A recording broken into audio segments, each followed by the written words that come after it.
A T. His product launch, my daughter's boyfriend called me a dinosaur librarian, and his investors laughed at my career. I just smiled, went home and traced his code. His $3.2 million startup collapsed. Before I continue with this story, I need you to understand something. By the time I walked out of that gleaming conference room with its floor-to-ceiling windows overlooking downtown Austin, I already knew exactly how I was going to dismantle everything Marcus Webb had built on stolen code. What I didn't know was whether my daughter would ever forgive me for it, but I'm getting ahead of myself. My name is David Harper. I'm 62 years old, and for the past 37 years, I've been a research librarian at the Austin Public Library's Central Branch. Before that, I spent 4 years getting my master's in library and information science. And before that, I was one of those kids who actually enjoyed organizing things. My childhood bedroom had a card catalog system for my comic books. Yes, I was that kind of kid. People hear librarian and they picture someone shushing teenagers and stamping due dates on paperbacks. That's fine. I stopped correcting people's assumptions about my job sometime around 1995. The truth is, modern research librarianship is as much about database architecture, digital archives and information systems, as it is about books. I've spent the last 2 decades helping researchers, graduate students, and yes, even tech entrepreneurs navigate complex information networks, trace citation trails and verify sources. I've taught myself Python, SQL, and enough JavaScript to be dangerous. I archive open source projects in our digital collection. I understand GitHub better than most people half my age. But none of that matters when you're standing next to your daughter's boyfriend at his company's product launch party, and he introduces you to his investors as Sarah's dad, the librarian. Still thinks card catalogs are cutting-edge technology. The laughter that followed wasn't even the worst part. The worst part was watching my daughter Sarah, my brilliant 28-year-old daughter who works in digital marketing, force his smile and change the subject instead of defending me. Let me back up 6 months. Sarah met Marcus Webb at a tech networking event in January. She was there representing her marketing firm, and he was pitching his startup, something called Velocity Analytics. By February, they were dating. By March, she'd moved into his downtown loft. By April, I was meeting him for the first time at a family dinner. Marcus was everything I wasn't. 32 years old, Stanford MBA, drove a Tesla, wore expensive sneakers that somehow cost more than my monthly mortgage payment. He had that particular brand of confidence that comes from never being told no, from growing up in Palo Alto with venture capitalist parents and attending the right schools with the right connections. "So, David," he said, that first dinner cutting into his steak with the kind of precision that felt aggressive. "Sarah tells me, you work at the library. That's nice. Do you enjoy it?" The way he said library made it sound quaint. Like I told him, I made buggy whips for a living. "I do," I said. 37 years and counting. "Wow, same place the whole time." He exchanged a glance with Sarah. "That's really stable. I don't think I could stay anywhere that long. I get restless, you know? Always looking for the next challenge. The next disruption." Sarah squeezed his hand. "Marcus just raised his Series A. $3.2 million. "Congratulations," I said, and I meant it. I'm not one of those people who resent success. "What does Velocity Analytics do?" His eyes lit up the way they always did when someone asked about his company. For the next 20 minutes he explained how his platform used machine learning to analyze customer behavior patterns and predict purchasing decisions. It would revolutionize e-commerce, he said. It was going to change everything. I listened, nodded, asked questions. Some of what he described sounded familiar, like I'd read about similar approaches in the tech journals we subscribed to. But I couldn't place it exactly. When dinner ended, Marcus shook my hand and said, "It was good to meet you, David. You should come by the office sometime. See what real innovation looks like." Sarah didn't say anything in the car ride home, and I didn't ask. Over the next few months, I saw them occasionally. Always at their convenience. Always briefly. Marcus was busy. Sarah was busy. They were building something, she said. I needed to understand that. I did understand. I'd raised her by myself after her mother passed when Sarah was 12. I understood about building things, about sacrifice, about working towards something bigger than yourself. What I didn't understand was why my daughter was slowly disappearing. She used to call me every Sunday, then it became every other Sunday. Then it became text messages with apologetic emojis. When we did talk, Marcus was always there in the background, or she was distracted, or she had to go because they had dinner plans with investors. "You don't like him," she said to me once. In late July, when I'd expressed concern that I hadn't seen her in 3 weeks, I didn't say that. You don't have to say it, Dad. I can tell. I just miss you, sweetheart. That's all. Marcus says you're threatened by successful people. He says it's a generational thing. I let that one go. Picking that fight wouldn't bring her back. Then came the invitation. Velocity Analytics product launch celebration. Read the sleek black card that arrived in my mailbox in mid-September. Join us for an evening of innovation as we unveil the future of e-commerce analytics. Sarah called the day after I received it. You're coming, right? It's really important to Marcus that you're there. He wants to show you what he's built. Something in her voice made me say yes, even though I knew it was a mistake. The launch event was held at one of those modern event spaces in downtown Austin. All exposed brick and Edison bulbs, and craft cocktails with names like The Disruptor and Pivot Point. I wore the only suit I owned, the one I'd bought for Sarah's college graduation. I felt immediately out of place among the skinny jeans and designer blazers. Sarah found me near the entrance. She looked beautiful in a black dress I'd never seen before. Her hair styled in a way that made her look older, more polished. Less like my daughter. Dad, you made it. She kissed my cheek, but her attention was already elsewhere, scanning the room. Marcus is doing the presentation in 20 minutes. There are some investors I need to talk to first, but afterward we'll catch up. Okay. She disappeared into the crowd before I could respond. I found a spot near the back, nursing a beer and watching the tech crowd network. They all seemed to know each other, throwing around terms like growth hacking and user acquisition and burn rate. I felt like an anthropologist studying a foreign culture. Then Marcus took the stage. He was good at this. I'll give him that.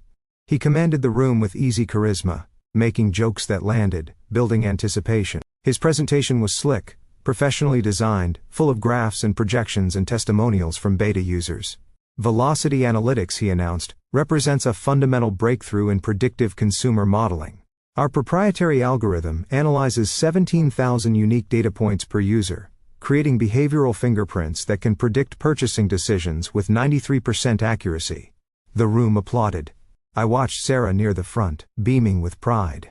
Marcus continued, clicking through slides that showed the platform's dashboard, its features, its integrations. Something about it nagged at me, a feeling I couldn't quite name, like déjà vu, but more specific. We built this from the ground up, Marcus said, his voice rising with conviction. Every line of code written by our core team, every algorithm optimized for performance. This isn't standing on the shoulders of giants.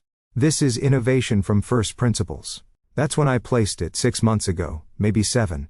A graduate student working on her dissertation had asked me to help her track down documentation for an open source project called Open Commerce Insights. It was a machine learning framework for e-commerce analytics, built collaboratively by developers across 3 continents. Beautiful code, elegant architecture, released under the GPL license, which meant anyone could use it, modify it, build on it, as long as they released their modifications under the same open license and gave proper attribution. I'd helped her find the archive documentation, had even skimmed through some of the technical specs myself because I found it interesting. The architecture Marcus was describing, the 17,000 data points, even the phrase behavioral fingerprints, it was all there in Open Commerce Insights. Maybe it was coincidence. Maybe Velocity Analytics had licensed it properly, or maybe I was misremembering. I pulled out my phone and started searching discreetly. The Open Commerce Insights GitHub repository was still active. The last commit had been 3 months ago. I scrolled through the documentation, and there it was. The same architectural approach, the same technical methodology, even some of the same language Marcus had used in his presentation. My hands were shaking slightly as I checked the license. GPL v3. Very clear terms. Very specific requirements about attribution and sharing modifications. I looked up at Marcus, who was now taking questions from investors, confidently fielding inquiries about scalability and competitive advantages in intellectual property protection. Our code is completely proprietary, he said, in response to one question. We filed for patents on 17 separate algorithmic innovations. The room broke into applause again. Sarah was recording him on her phone. Proud girlfriend capturing her boyfriend's moment of triumph. I slipped out before the presentation ended. I needed air. I needed to think.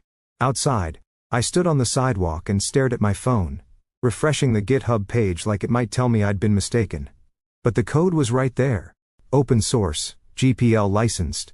And unless Marcus had somehow independently invented an identical system with identical architecture and identical terminology, he'd taken it without attribution, claimed it as proprietary innovation, and was now raising money on that claim. Dad. I turned. Sarah had followed me outside, concern etched on her face. Are you okay? You left in the middle of Marcus's Q&A. I'm fine. Just needed some air. She studied me with the expression she'd had since she was a child. The one that meant she knew I was lying. You hate it. You hate him. You hate this whole thing. I don't hate anything, Sarah. Then why did you leave? This is the biggest night of Marcus's life, and you couldn't even stay for the whole presentation. I wanted to tell her. Right then, standing on that sidewalk with the Texas heat still radiating from the pavement, even though the sun had set, I wanted to explain what I'd found. But I could see in her eyes that she wouldn't believe me. She'd think I was making excuses, finding reasons to dislike him, trying to sabotage her happiness. I'm sorry, I said instead. You're right. I should go back inside. No. She crossed her arms. Marcus was right about you. You can't handle that someone from my generation is actually succeeding. You spent 37 years in the same building, stamping books and alphabetizing shelves, and you can't stand that Marcus built something real in less time than you've been at the same desk. Each word landed like a physical blow. That's not fair, Sarah. Isn't it? Marcus has $3.2 million in funding. He's creating jobs. He's innovating. What have you ever built, Dad? I could have said a lot of things. I could have told her about the digital archive system I designed that was now used by 17 libraries across Texas. I could have told her about the grant proposal I'd written, that brought internet access to underserved communities. I could have told her about the countless students and researchers and entrepreneurs I'd helped over 3 decades. Instead, I said, you should get back inside. Marcus will be wondering where you are. She looked at me for a long moment, and I saw something in her face that hurt more than her words. Disappointment. Yeah, she said finally. I should. She went back inside. I went to my car, but I didn't go home. I drove to the library. I had keys, obviously. The building was empty this time of night. Just the security lights and the familiar smell of paper and possibility. I went to my office, powered up my computer, and started digging. Research is what I do. It's what I've always done. And when you know where to look, when you understand how information is connected and referenced and built upon itself, you can trace almost anything back to its source. I started with the Open Commerce Insights repository. I cloned it locally and began examining the code structure. Then I found Velocity Analytics' website, and started analyzing every technical detail Marcus had made. Public blog posts, documentation, that demo video on their landing page. By 2 a.m, I had 43 separate instances where Velocity Analytics implementation matched Open Commerce Insights exactly. Not similar, identical variable names, comment structures, even the spacing and indentation patterns. Marcus hadn't just been inspired by Open Commerce Insights. He'd taken it, stripped out the attribution, rebranded it, and claimed it as his own proprietary innovation. I should have been triumphant. I should have felt vindicated. Instead, I felt sick. Because I knew what I had to do, and I knew what it would cost me. I spent the next 3 days verifying everything. I'm methodical like that, trained to check sources and cross-reference claims. I reached out to one of the core Open Commerce Insights developers, a woman named Patricia Chen, who taught at Carnegie Mellon. I explained what I'd found, sent her the evidence. Her response came back within an hour. This is a blatant GPL violation. We need to take action. She put me in touch with 2 other developers and a lawyer who specialized in open source licensing. They were grateful, angry, determined. They'd spent 3 years building Open Commerce Insights as a gift to the community, and someone had taken it, monetized it, and was now raising millions on the theft. We'll send a cease and desist first, the lawyer explained on our conference call. Give him a chance to make it right. If he refuses, we file suit and contact his investors. How long? I asked. For what? How long until his investors know? If he doesn't comply with the cease and desist, 3, maybe 4 days. News travels fast in the tech world, especially news about IP theft. I hung up and stared at my phone. I had a choice here. I could still walk away, pretend I'd never noticed the similarities. Let Marcus build his company on stolen code. It would collapse eventually. These things always do, but maybe not for years. Maybe long enough for Sarah to realize who he really was on her own terms. Or I could do what I knew was right and lose my daughter in the process. The choice should have been easy, But it wasn't. That night, Sarah called. First time in 2 weeks, she'd initiated contact. "Dad, I want to apologize. I was really harsh the other night. Marcus said I should call you." "Marcus said that?" "Yeah. He feels bad about how things went. He wants to make it right. We want you to come to dinner this weekend. His parents are flying in from Palo Alto, and he wants you to meet them. Like, officially. As family." My throat tightened. "Sarah, I need to tell you something. Can it wait? I'm actually at the office helping Marcus with investor follow-ups. It's been crazy since the launch. 3 more VCs want to meet with us next week. It's important." "Is it about Marcus? Because Dad, I really need you to try with him. I know he's different from what you're used to, but he's brilliant and ambitious, and he makes me happy. Can't that be enough?" I wanted to tell her everything right then, but I could hear the hope in her voice. The plea for me to just accept this, to be happy for her. And I thought about how hurt she would be when this all came out. How betrayed she'd feel. How she might blame me for not warning her sooner. "Dinner sounds good," I heard myself say. "Text me the details." I hung up and immediately called Patricia Chen back. "We need to move faster," I told her. Before the weekend, the cease and desist letter was sent to Marcus Webb in Velocity Analytics on Thursday morning. By Thursday afternoon, Sarah's phone had been ringing off the hook. By Friday, tech blogs were running the story. By Saturday, 3 of Marcus's investors had pulled their funding commitments. Sarah didn't call me. She didn't text. For 3 days, there was just silence from her end. While I watched the story unfold online, the evidence was damning. Side-by-side code comparisons, documentation showing the original Open Commerce Insights development timeline, testimony from developers who'd contributed to the project, Marcus's own statements claiming proprietary innovation, which made it clear this wasn't an innocent mistake. Tech Twitter was merciless. The think pieces wrote themselves. The dangers of move fast and break things culture. Why open source licensing matters. The Stanford MBA, who forgot about intellectual property. On Tuesday, a week after the launch party, my doorbell rang at 9 in the evening. It was Sarah. Her eyes were red, her hair pulled back in a messy ponytail, wearing sweatpants, and one of my old UT Austin sweatshirts I'd given her years ago. "Did you know?" she asked. "At the launch party. When you left early, did you already know?" I stepped aside to let her in. She walked past me into the living room, the same living room where she'd done homework at the coffee table, where we'd watched movies on Friday nights after her mother died, where I'd taught her to play chess when she was 7. "I suspected," I said. "I confirmed it that night. And you didn't tell me. Would you have believed me?" She sank onto the couch. "No, probably not." She was quiet for a long moment. "He's been lying to me about everything. The code, the investors, even his parents. Did you know his dad is an adventure capitalist? He's an accountant in Palo Alto, his mom's a teacher." Marcus made up this whole background because he thought it sounded better. I sat down beside her, careful to maintain some distance, unsure if she wanted comfort or just someone to talk at. "The lawyers say he's going to lose everything," she continued. "The investors are suing him for fraud. The open commerce developers might press criminal charges.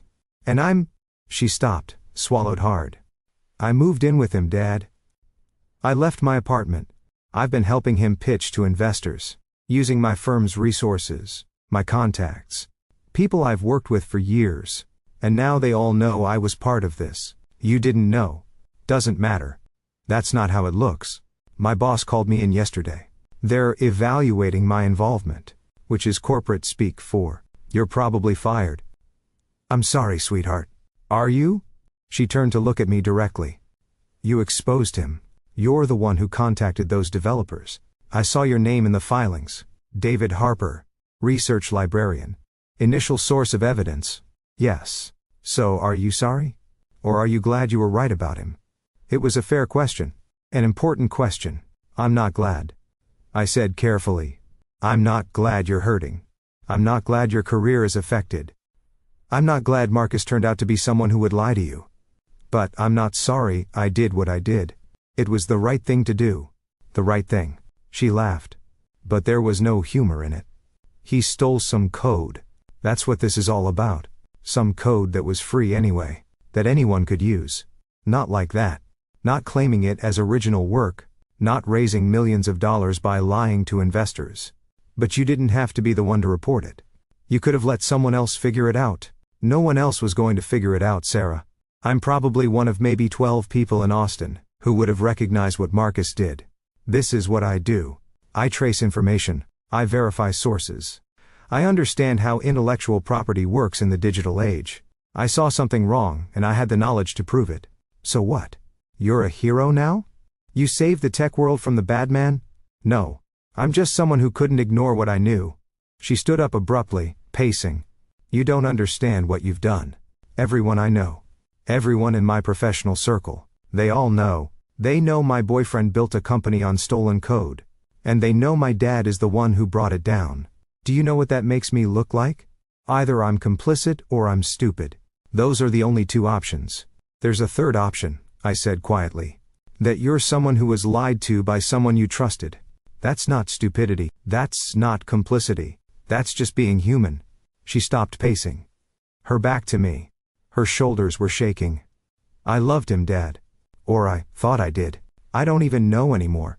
Was any of it real? Did he ever actually care about me? Or was I just useful? Good connections? Good network? Good cover? I stood and went to her. Put my hand on her shoulder. This time she didn't pull away. I don't know, I admitted. I'd like to think some of it was real. But people who lie about one thing usually lie about many things. She turned and buried her face in my shoulder. And for the first time since she was a teenager, my daughter cried in my arms. We stood like that for a long time. Eventually, she pulled back. Wiped her eyes with the sleeve of the sweatshirt. I need to ask you something. And I need you to be honest. Always. Did you do this because it was the right thing to do? Or did you do this because you wanted Marcus gone? I thought about that carefully. Both. I said finally. I wanted him gone because I saw how he talked down to you. How he made you feel like you had to apologize for me. For my career. For the choices I've made. I didn't like who you were becoming around him. But I wouldn't have acted on that alone. I acted because what he did was genuinely wrong. Those developers spent years building something for the community, and he stole it. The investors gave him millions, based on a lie. That's fraud. That matters. She nodded slowly. I quit my job before they could fire me. I'm moving back home for a while. If that's okay. I can't afford my apartment without Marcus splitting the rent, and I don't have the energy to fight with him about the lease. Your room is exactly how you left it. With the posters of boy bands I liked in 8th grade, I'm afraid so. She almost smiled. Dad? Yeah? Thank you.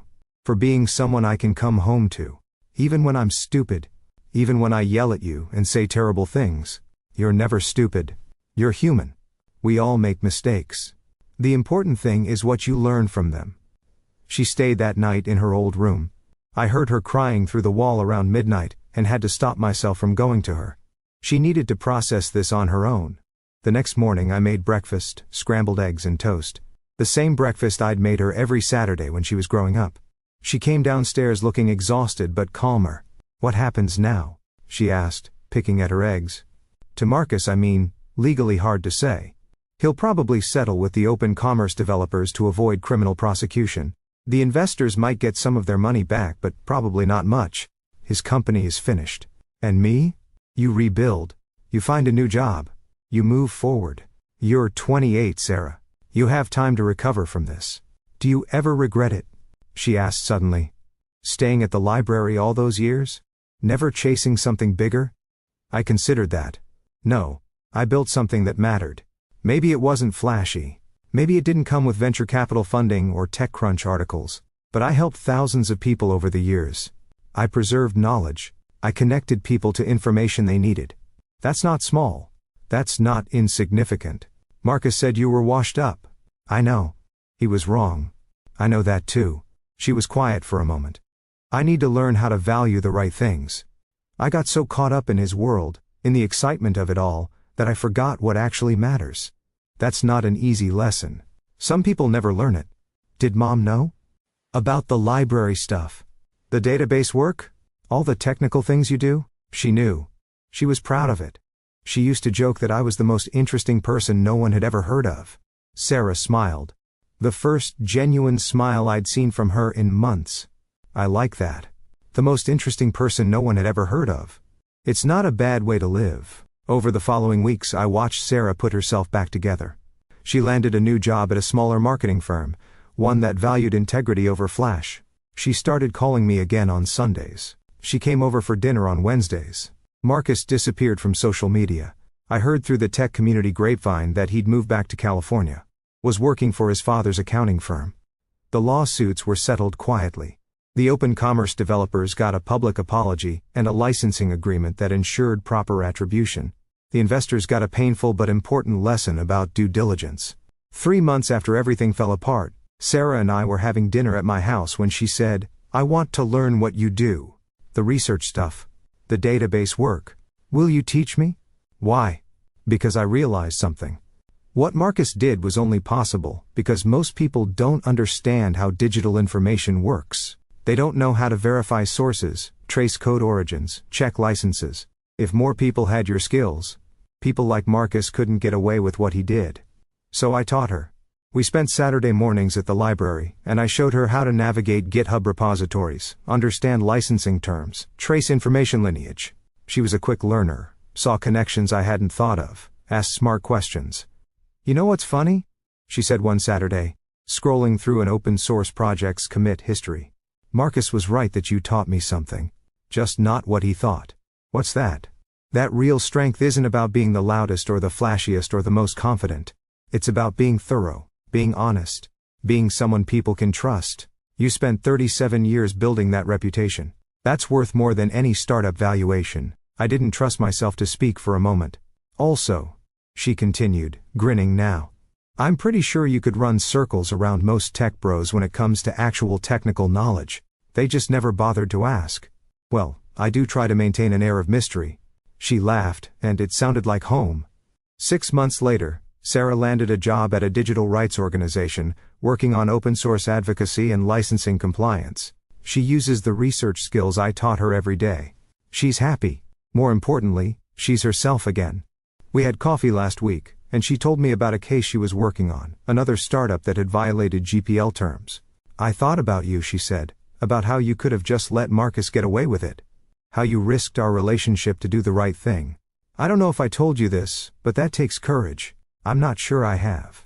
"You have it," I told her. "You proved that by walking away, by rebuilding, by choosing work that matters over work that pays. I learned from the best."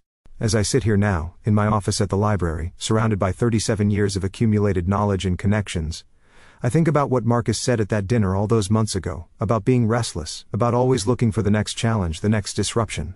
He was right that I stayed in one place. But he was wrong about what that meant. I didn't stay because I lacked ambition. I stayed because I was building something that mattered. Every database I organized, every researcher I helped, every student I taught to verify sources and trace information, that was all part of something larger than myself. A foundation, a legacy. Marcus built his company in 18 months, and it collapsed in 2 weeks. I built my career over nearly 4 decades, and it's still standing. Still helping people, still making a difference. And my daughter, the most important thing I ever built, she's standing too. That's what Marcus will never understand. Real strength isn't measured in how fast you rise. It's measured in what remains when the lights go out and everyone stops watching. My name is David Harper. I'm a research librarian, and I wouldn't trade what I do for all the venture capital in Silicon Valley, because the strength of what you build depends on the integrity of your materials. And I've always used the best.